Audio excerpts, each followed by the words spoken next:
Eh ben, c'était le jingle. Bon, et bonjour à tous.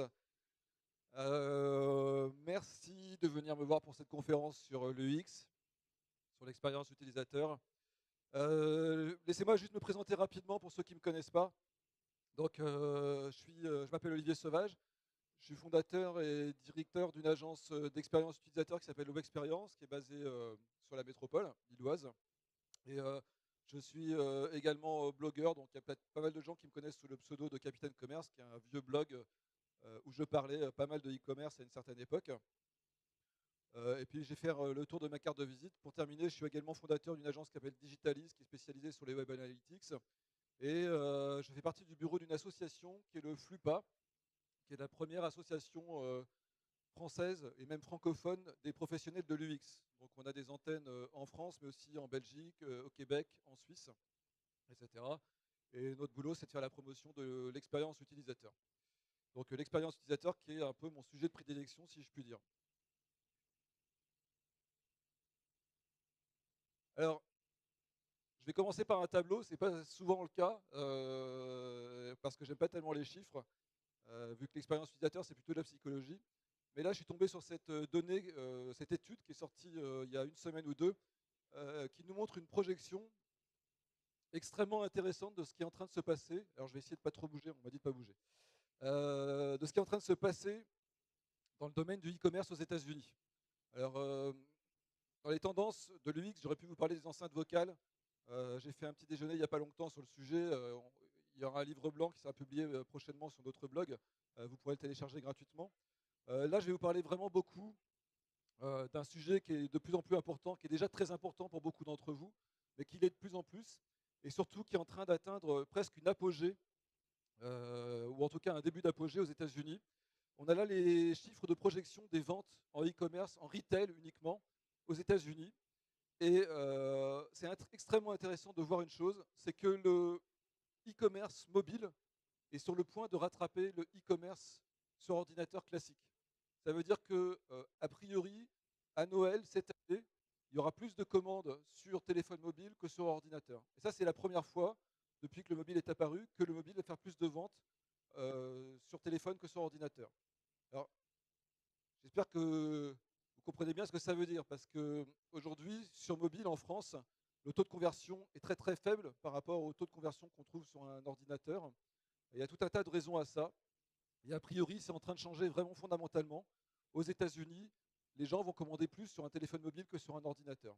Et ça va avoir beaucoup d'implications, dont je vais vous parler ensuite dans la présentation, beaucoup d'implications sur la façon dont on va designer, concevoir des interfaces, des applications et des sites web. Puisque les gens surfent sur mobile, il va falloir qu'on fasse des sites qui soient vraiment adaptés au mobile. Et ça, c'est vraiment le nœud du système, si je puis dire, de l'expérience utilisateur de demain, c'est s'intéresser au mobile. Il y a plein d'autres trucs dans l'expérience utilisateur. Il y a la réalité virtuelle, il y a la réalité augmentée, etc. Il y a plein de sujets. Et aujourd'hui, si vous êtes dans le retail, si vous êtes dans le service, vous devez encore plus vous préoccuper du mobile que vous ne l'avez déjà fait. Alors pour vous montrer un petit peu comment ça va se passer, j'ai 4 exemples à disposition. Alors ceux qui suivent le blog de Experience les connaissent déjà parce qu'en fait ils sont tirés des articles que j'ai publiés depuis le mois d'août. Je vais vous parler d'abord d'un premier cas qui est vraiment très important et je pense qu'il nous concerne pas mal nous dans le Nord parce qu'on est très grande distribution hein, par la force des choses.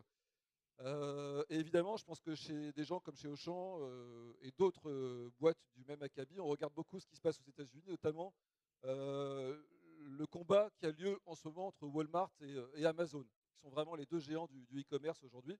Walmart avait quelques années de retard, ils ont mis un peu du temps à démarrer, mais ils sont vraiment en train de rattraper Amazon, voire d'aller plus vite qu'Amazon sur certains points.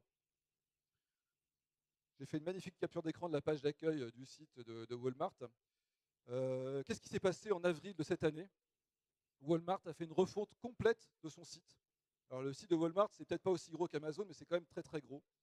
Et c'est vraiment intéressant de voir ce qu'ils ont fait, parce qu'en fait, dans cette refonte de Walmart, on va trouver tous les bons conseils, tous les bons préceptes de ce qu'il faut faire aujourd'hui en expérience utilisateur. Je ne vais pas rentrer dans le détail parce que je pourrais y passer beaucoup de temps, mais retenez deux choses, on va dire, même une seule chose, ça suffira. C'est la simplicité. Vraiment la simplicité. C'est le truc fondamental aujourd'hui quand on conçoit des applications et des interfaces. On va être obligé de faire des choses de plus en plus légères, de plus en plus simples, de plus en plus faciles à appréhender. Ce n'est pas juste améliorer l'expérience utilisateur ou l'ergonomie des sites qu'on fait aujourd'hui, c'est vraiment prendre en compte le fait que aujourd'hui, la plupart des gens sont dans des environnements ultra connectés, passent énormément de temps à surfer sur mobile, sur ordinateur, et sont sans arrêt soumis à une espèce de pression électronique, que je suppose vous ressentez tous, du fait simplement qu'en moyenne, aux États-Unis, voire en France, on regarde par exemple 4 heures sur mobile par jour, ce qui est énorme. Regarder 4 heures sur mobile tous les jours, c'est pas comme regarder 4 heures à la télé. C'est beaucoup plus contraignant en réalité, c'est beaucoup plus fatigant, parce que autant devant la télé, on est plutôt passif, autant quand on est face à un mobile, on est en permanence en interactivité. Et pour arriver à contrer ce phénomène-là, qui fait qu'on est sursaturé d'informations, qu'on est sans arrêt en train de faire fonctionner notre cerveau, il va falloir qu'on crée des applications, des services et des interfaces qui soient adaptées à ça, donc qui soient le plus simple possible.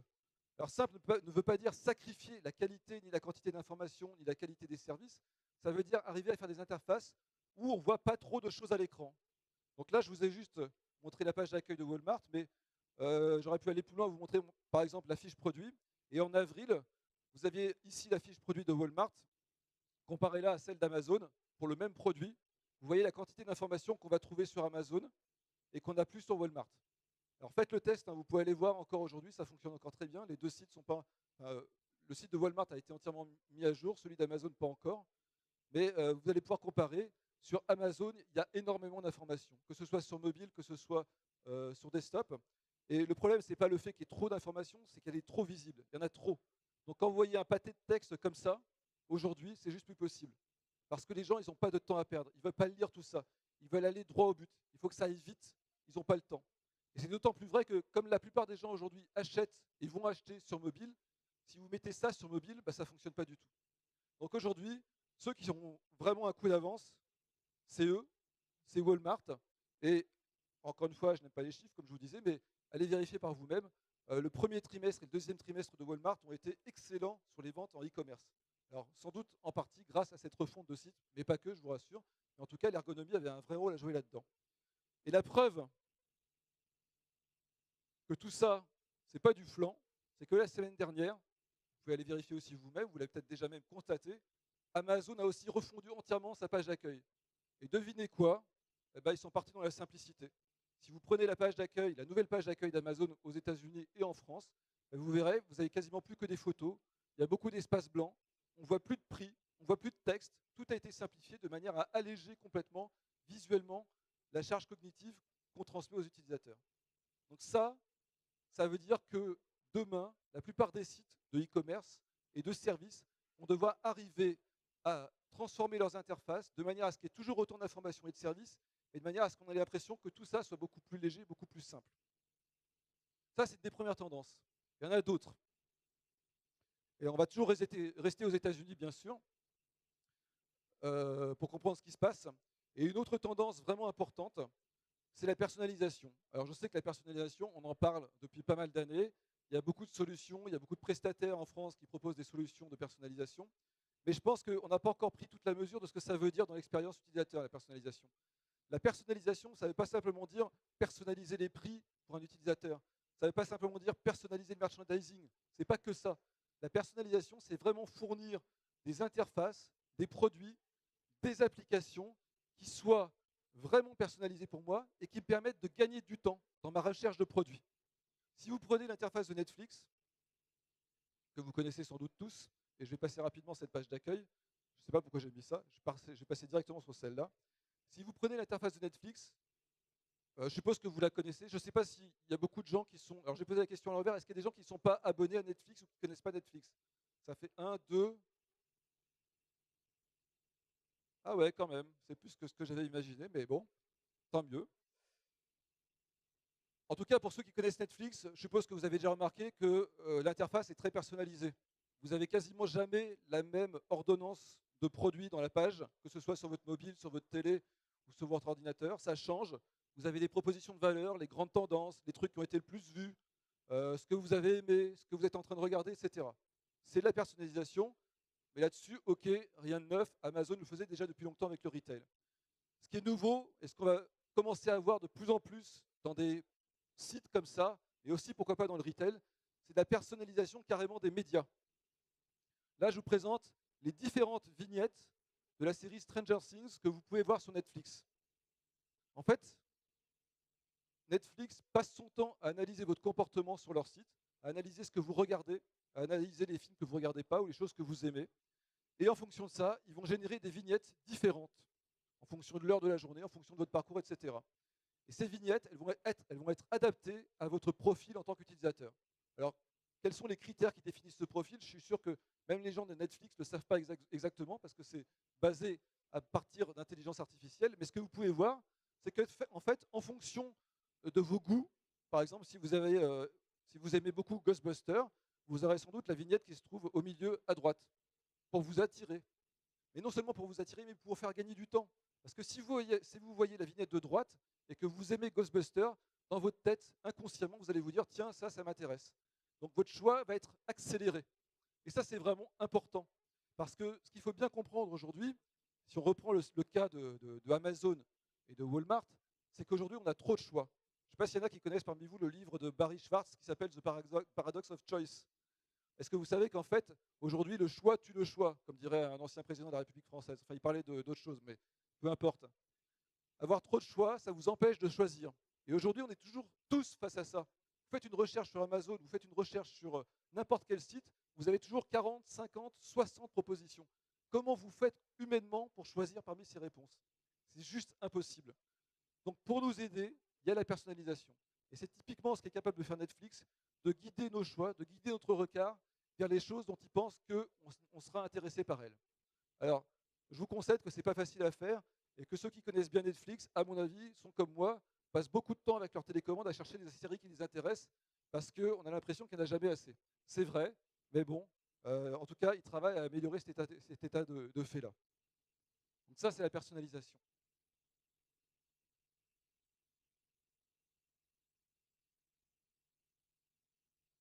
Alors, il y a un autre exemple que j'aime bien, que je voulais vous montrer, qui me semble aussi très emblématique des choses qui vont être en train de changer, enfin qui vont nous guider dans la manière dont on va créer des interfaces.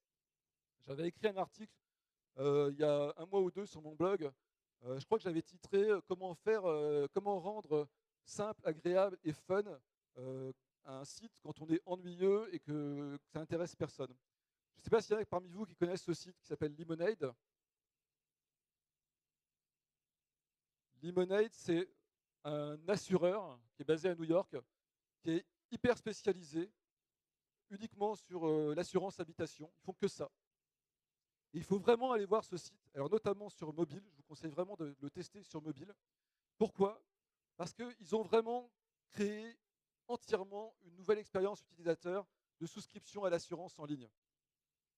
Ils sont partis du principe que souscrire une assurance, c'est compliqué. Je pense qu'on est tous dans le même cas en fait. Déjà d'une, on n'a pas vraiment envie de le faire, parce qu'on a toujours l'impression que quand on prend une assurance, c'est un peu de jeter de l'argent par les fenêtres. On paye, mais on ne sait jamais quand est-ce qu'on va recevoir son argent. C'est normal, c'est le principe de l'assurance. On n'a pas vraiment envie de le faire. Et en plus, quand on le fait, souvent on le fait sans vraiment comprendre ce qu'on fait. Enfin, réfléchissez bien. Quand vous choisissez une assurance habitation, vous allez sans doute utiliser un comparateur d'assurance. Vous allez commencer à comparer les choses et au bout d'un moment, vous allez avoir tellement d'informations que vous vous direz, bah, je ne sais pas trop laquelle je vais choisir, mais je vais en prendre une parce que celle-là me paraît mieux que les autres. C'est très compliqué. Et ça dépend des assurances. Alors, il y a des assurances qui sont plus faciles à choisir que d'autres, mais pour l'habitation, qui est quand même un produit important, c'est compliqué. Et Lemonade, ils ont pris un peu tout à l'envers en se disant, comment on va faire pour que les gens puissent souscrire à une assurance très rapidement, en les informant au maximum, sans les ennuyer et en rendant ça plutôt amusant. Bah, je trouve que ce qu'ils ont réussi à faire est vraiment intéressant. Alors, je vais vous montrer, excusez-moi, le parcours mobile. Ça, c'est ce que vous trouvez sur Lemonade. Si vous faites le parcours mobile, vous pouvez le tester vous-même. Il n'y a pas besoin d'avoir une adresse aux États-Unis. Vous mettez n'importe quoi, ça marche. Ça va très très vite. En quelques étapes, là il y en a 7 en tout, vous arrivez sur un devis. Donc on vous dit, voilà, vous payez 24 dollars tous les mois pour votre assurance à telle adresse. Et après, vous pouvez payer directement en ligne, la première mensualité. Voilà. Ça va vraiment très très vite. Et c'est très pratique, c'est très facile. Et le gros avantage, je dirais, du point de vue de l'assurance, c'est que ça vous évite de vous faire poser trop de questions à l'utilisateur. Finalement, il est tellement guidé, c'est tellement rapide, c'est tellement amusant à faire, entre guillemets, c'est pas un jeu vidéo quand même, qu'on arrive à un devis et en principe, on va payer assez rapidement parce que finalement, on n'a pas eu le temps d'aller réfléchir, de se poser trop de questions et on arrive au résultat. Et juste pour vous montrer un peu la différence avec ce qu'on peut trouver aujourd'hui par ailleurs, j'ai fait le test, hein, je me suis amusé, je voulais voir, et honnêtement, j'ai pris une assurance au hasard. Donc là, je peux la citer, j'ai pas peur, c'est AXA. Faites vous-même le test. Il y a 10 étapes, alors, il y en a un peu plus. Les étapes sont beaucoup plus longues, c'est beaucoup moins clair, c'est assez compliqué. On va vous demander plusieurs fois de rentrer les mêmes informations, par exemple votre adresse. Pourquoi, je ne sais pas, c'est comme ça. Et puis surtout à la fin, au lieu de vous donner un prix ou un devis, on vous dit juste, le conseiller de, alors c'est un conseiller sur l'île, je crois, qui s'appelle Martin Dugard ou je ne sais pas quoi, vous rappellera pour vous vendre une assurance. Exactement ce que je ne veux pas. J'ai pas envie qu'on me rappelle, j'ai juste envie de prendre une assurance rapidement. Et pour info, en fait, il m'a jamais rappelé. Il m'a juste envoyé un mail 3 jours plus tard qui allait se noyer dans la masse des 250 mails que je reçois par jour. Donc ce que je veux dire par là, c'est que je ne dis pas qu'AXA fait mal son travail. Ce que je veux dire par là, c'est qu'aujourd'hui, vous ne devez pas penser comme AXA, vous devez vraiment penser comme Lemonade si vous voulez créer des expériences utilisateurs qui soient efficaces. Parce que si vous ne faites pas ça, il y en a d'autres qui le feront de toute façon, notamment des boîtes américaines. Et, ça finira par plus servir à rien parce que plus personne n'ira dessus, parce que c'est trop compliqué, trop lourd, et qu'à la fin, le résultat que vous obtenez, il n'est pas intéressant. Se faire rappeler par un agent, un courtier en assurance, ce n'est pas trop ce que vous avez envie d'avoir. Vous avez juste envie d'avoir une assurance, de payer, et que ça se passe simplement. Alors un petit slide en plus, juste pour vous montrer l'état d'esprit de Lemonade. Je ne dis pas que c'est ça qu'il faut faire exactement ou qu'il faut le copier, mais ce que j'aime bien, c'est d'arriver à apporter cette espèce de fraîcheur graphique qui fait qu'on peut parler d'un problème qui est quand même un problème important. L'assurance habitation, c'est pas n'importe quoi, en mettant un peu d'humour dedans et en allégeant un petit peu la sauce. D'accord? Et ça peut marcher pour plein de types de sociétés.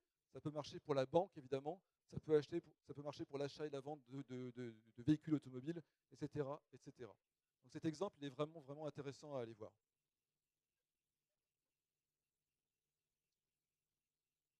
Alors là, je vais vous parler d'un autre point qui me semble fondamental et en fait qui va rejoindre tout ce que je vous ai montré avant. On a parlé de simplicité, on a parlé de personnalisation. Je n'ai pas encore trop parlé de rapidité, mais vous allez voir que tout se rejoint. Si vous avez un smartphone, là, vous pouvez aller voir ce site. Vous tapez solar.lowtechmagazine.com. Vous allez voir un site qui va peut-être pas trop vous surprendre d'un point de vue graphique parce qu'en fait, il ressemble grosso modo à ça sur un ordinateur. Mais il est vraiment intéressant ce site parce qu'il y a des tas de choses dedans qui vont être des vraies tendances qu'on va devoir mettre à l'œuvre dans les sites et les applications qu'on va créer dans les mois et les années à venir. Lowtech Magazine, c'est un magazine qui parle de technologie, comme vous pouvez le deviner, mais surtout c'est un site qui est vert, si je puis dire, qui est green, qui est écologique, qui préserve la planète. Alors vous allez me dire, quel est l'intérêt de faire des sites qui préservent la planète? Alors, il y a un vrai intérêt. Il faut quand même savoir que Internet consomme énormément d'énergie. Ce n'est pas pour rien que j'en parle. Alors je ne sais plus, j'avais un chiffre, je ne l'ai plus en tête. Mais je crois que tout l'Internet, toute l'intelligence artificielle, ça va finir par consommer plus de 20% de l'énergie qu'on produit dans le monde. Donc c'est quand même assez énorme. Mais ce dont je vais vous parler, ce n'est pas vraiment de cette préoccupation écologique qui n'est pas le sujet aujourd'hui. Vous allez voir quand même, elle rejoint les autres préoccupations.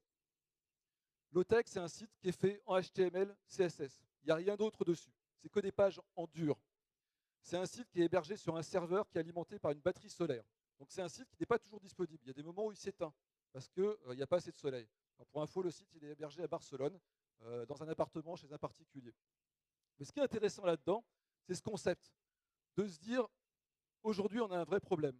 On a des sites qui sont trop compliqués, et je vais vous montrer des chiffres après qui vont vous montrer pourquoi ils sont compliqués, qui sont trop lourds à télécharger, et finalement qui ne rendent pas service aux e-commerçants. Parce que qu'est-ce qui rend service à un e-commerçant?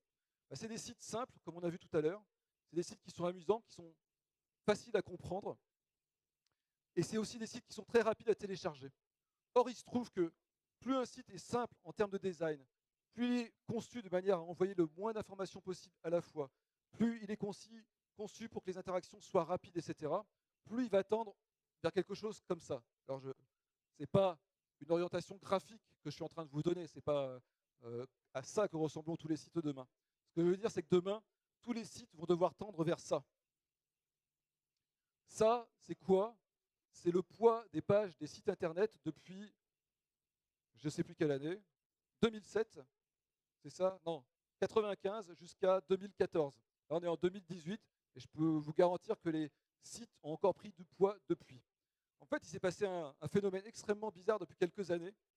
C'est que malgré le fait qu'on ait des bandes passantes de plus en plus élevées, qu'on ait des ordinateurs de plus en plus puissants, et je pense au smartphone, quand vous prenez un iPhone 10 d'aujourd'hui, il doit avoir la puissance de 15 ou 20 PC des années 2000, donc c'est vraiment énorme. Et malgré ça, je ne sais pas si vous l'avez remarqué, mais les sites sont toujours aussi lents à télécharger. Et ce n'est pas que moi qui le dis. Je peux vous donner un exemple très simple. Il y a le patron de Snapchat qui a fait un éditorial la semaine dernière, qui a fait un long courrier qui s'est adressé à tous ses employés, qui disait ceci, il disait, je ne comprends pas pourquoi Snapchat aujourd'hui se télécharge plus lentement que mon Snapchat il y a 6 ans sur mon iPhone 4. Moi, je sais pourquoi. C'est parce qu'en fait, aujourd'hui, plus personne ne fait attention au poids des pages. Tout le monde s'en moque. Résultat, vous avez des sites web qui sont bourrés de scripts qui ne servent à rien, qui sont bourrés de CSS qui ne sont pas optimisés, qui sont bourrés de code beaucoup trop lourd, qui font appel à des requêtes sans arrêt sur les serveurs, qui sont très longs à télécharger. Or, quand vous prenez un site comme Lowtech Design, encore une fois, allez-y maintenant avec votre smartphone, et vous allez voir à quelle vitesse s'affichent les pages. Or, il a été montré depuis bien longtemps, il y avait des chiffres qui étaient sortis sur Amazon, que plus votre site est rapide, plus vous gagnez d'argent. Ou en tout cas, moins vous en perdez. En gros, je ne vais pas vous donner des stats précises, mais sachez quand même qu'un être humain, au-delà de 1 dixième, de 2 dixièmes de seconde, commence à percevoir de la lenteur dans les choses quand il interagit avec une machine. On considère qu'il est tolérable d'avoir des temps de réponse et d'affichage de 1 seconde, c'est tout à fait tolérable, qu'à partir de 3 secondes, on est déjà vraiment dans des choses qui sont beaucoup trop longues et qui vont avoir tendance à faire abandonner la navigation aux gens, et qu'au-delà, c'est beaucoup trop long, clairement. Donc aujourd'hui, un des enjeux les plus importants pour vous, c'est d'arriver à alléger vos pages web. Et miraculeusement, ou en tout cas de manière assez conjointe, on se rend compte que plus les interfaces de nos sites sont simples, plus elles sont blanches, plus il y a d'espace, moins il y a d'infos à l'écran, plus elles ressemblent à ce qu'a fait Walmart, à ce qu'a fait Lemonade, ou peut-être à ce que fait Netflix, et bien, plus elles sont légères, et plus on arrive à avoir des sites extrêmement performants. Et donc aujourd'hui, quand on est UX designer et qu'on travaille sur des projets de refonte ou d'optimisation de sites web ou d'amélioration de la performance, c'est vers ça qu'on tend. Ça n'a rien d'extraordinaire, ça fait des années que finalement on le dit, on le répète, ça fait des années que personne n'écoute, mais aujourd'hui ça devient un véritable enjeu parce qu'aujourd'hui ce qui se passe c'est que les gens utilisent beaucoup plus le mobile pour surfer sur Internet, c'est pratiquement le cas de tout le monde ici je pense, et que quand vous surfez sur Internet avec un téléphone mobile, aujourd'hui c'est quand même extrêmement lent, compliqué, difficile à comprendre.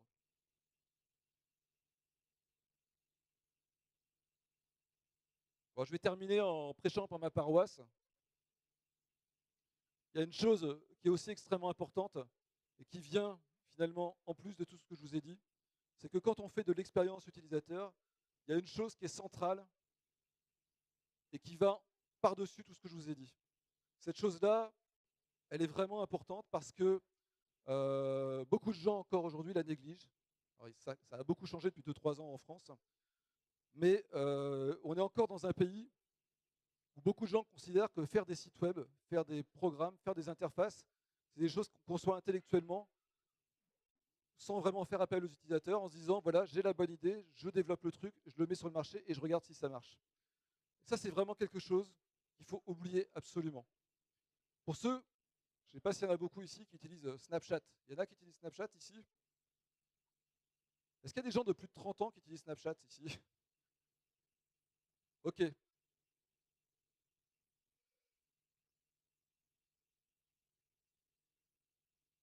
Ils ont fait un redesign Snapchat.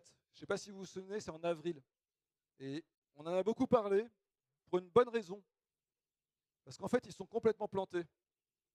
Ils ont refait leur application.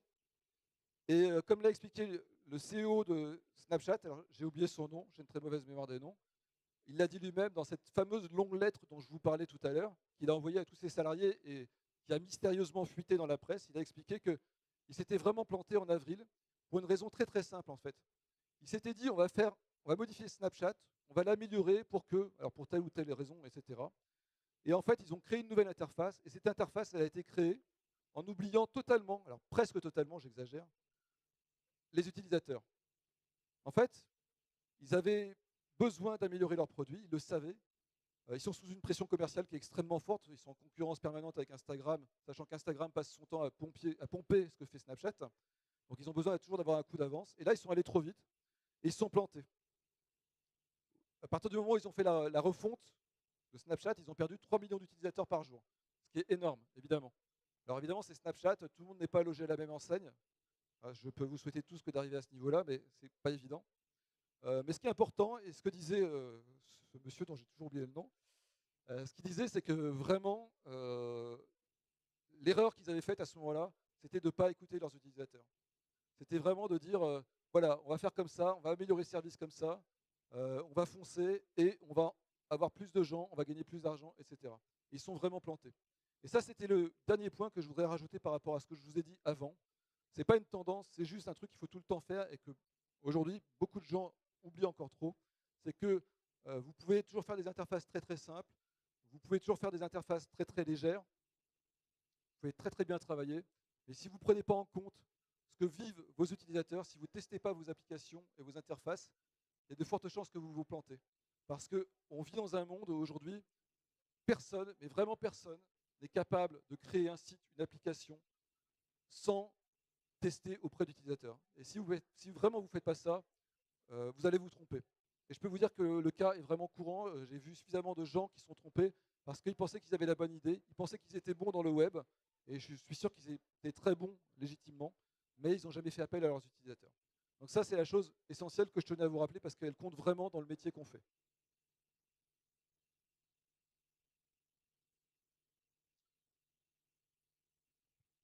Bon, finalement, ce que je répète en conclusion, c'est ce que je dis toujours depuis des années, c'est un peu le mantra de l'UX, c'est d'arriver toujours à faire simple, de personnaliser, de disrupter, on l'a vu avec Limonade, on est capable de faire des choses très innovantes à partir de pas grand-chose finalement. Et puis surtout, toujours de faire extrêmement attention à ses utilisateurs. Voilà. Donc, je ne sais pas si vous avez des questions par rapport à tout ça. Je pourrais vous en parler de long en large, j'ai encore plein d'autres exemples en tête. Mais si demain vous vous lancez dans un projet, si vous avez l'intention de refondre un site internet, de refaire une application, pensez bien à tout ça parce que c'est ces éléments-là qui sont fondamentaux et c'est ceux-là qui font que votre application, votre site web dans le temps seront un succès. Sinon, vous risquez vite de patiner dans la semoule et de vous retrouver dépassé par pas mal de concurrents. Merci beaucoup.